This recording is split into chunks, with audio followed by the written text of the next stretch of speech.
Hi, welcome back channel, TrainStation2. Alright, got second in this fourth competition. Of course, with getting the 3 first in the first 3 competition, I've already collected that 1000 event coins train. So whatever I'm going to collect this time around, to be going towards the big boxes. So at the end of the day, I got the 2 big boxes, and of course, I'll exchange for that 10 packs of gold. So that allows me to do a bit of upgrades there. But before we come to that, let's go through this 4th competition. As usual, it's important for you to start late. Always stand about, I would say, 10 to 12 hours late for this time around, instead of about 11 hours late. So by doing so, apparently you help join together with those that is less competitive in the group. But very unfortunate this time around, there is a real strong competitor in my group. Later on, I'll share with you, probably at the tail end of this video, whereby you can see it is indeed a very strong competitor. The fact that the number of headquarter points that he has achieved is really amazing, and of course that also tells from his rank itself, the headquarter rank. Alright, so now a lot of preparation work are always needed. I hope you have spent all your gems upgrading your non-event factories. By doing so, actually you're creating additional warehousing spaces. So whenever you have these very long duration items prepared, and you have them all stored in the output tray like this, you are storing the production line. And with that, you can actually keep on storing production line for all the factories, and then you can put your input tray for the raw materials they can convert once you cancel that order. So for example, if you cancel a chair order, you get back the nail and timber. So that's normally what I did when I prepare for events like this. And of course, besides having all the factories all maxed out in terms of capacity, is relatively important. You've got to focus on building your population. I started really late, I think in the 3rd region, before I learned about the importance of this population. So you can see my population is really low, 23,928, going towards 24. Some people may have already achieved 100,000. That's really amazing. Just imagine the amount of housing, also called a warehousing space, that they can have it. So it's important how to get on the population upgrade. It's really very difficult, especially with the limited number of blue maps. But I'll urge you to have 5 building technique layout. Basically, putting up 5 buildings with that 5 buildings of the low so-called levels 1 to 4, have them laid out, and you keep the rest of the buildings. You have about 4 jobs that's constantly being asked upon. If you can fulfill them, by all means. Otherwise, you can bin it away, or you watch a video to bin it away as well. Then you can have a next job generated in the 5th building. So generally, every time you have 4 jobs waiting for you to do. Then with that constant hard work of you putting in to upgrade those building requests, you'll get population in return. Not forgetting to mention, of course, the 80 population special building. That's what I intend to do once I've saved enough for the epic train. So that actually adds up, and once you achieve that required population for that warehouse upgrade the warehouse, and you just get additional 100 space in the warehouse. So keep on doing that until you have a really huge warehouse. You know, end of the day, this game is about dispatches, it's about warehousing. So besides warehousing, as I mentioned earlier, additional warehousing is using the factories. Then you got to really focus in terms of dispatches. So always at a midpoint, like for example for me is 627, so I believe at 650 there'll be an additional dispatcher to be collected. So it depends on you what you are after. So if you're after really dispatches, you can work all the way to the midpoint.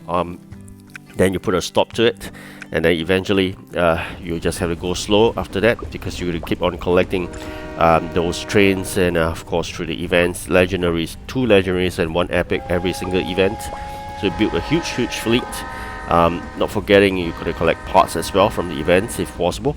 Then you do your upgrades, and of course gold packs as well. It's limited to 10. In the past it's unlimited, but it has been converted to a limit of 10 packs, which is quite sad. So controlling gold is how Pixel Federation goes about to make sure you pay. But unfortunately for me, basically a free to play, so it takes a while before we get sufficient gold. At this juncture, we're still doing quite good.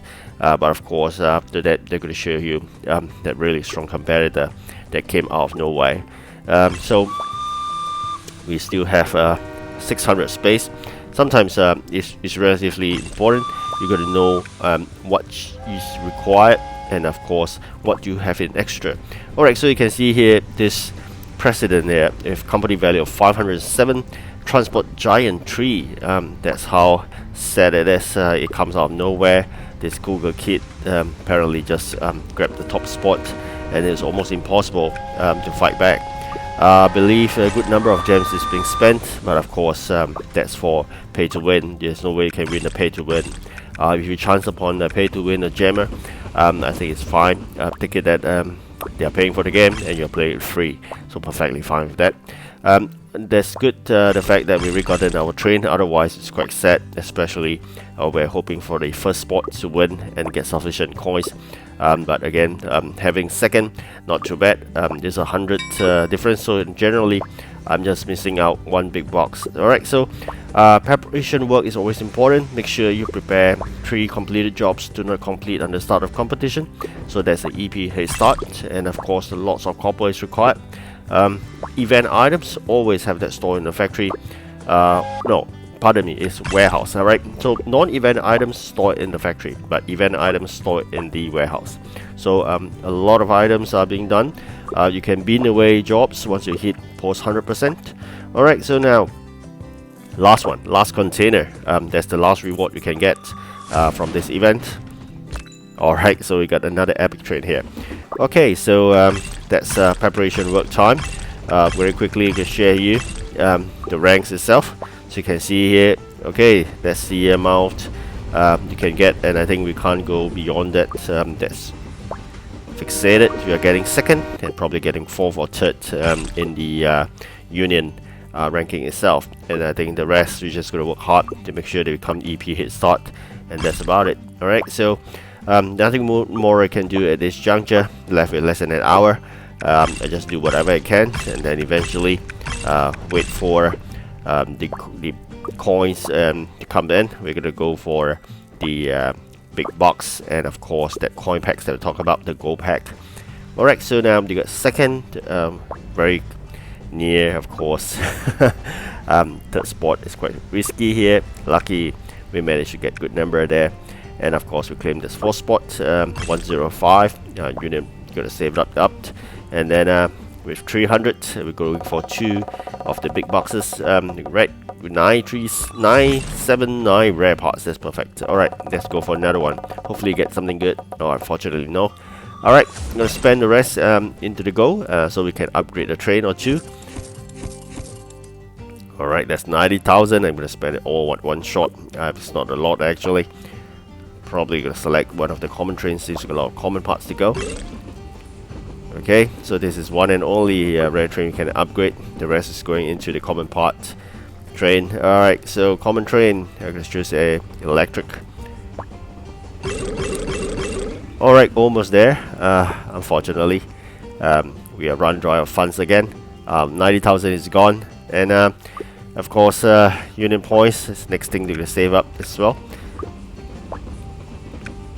Okay, since you got 573 keys short of the epic, probably gonna save for that instead of going for the special building first. Alright, thank you for watching. Do like and subscribe.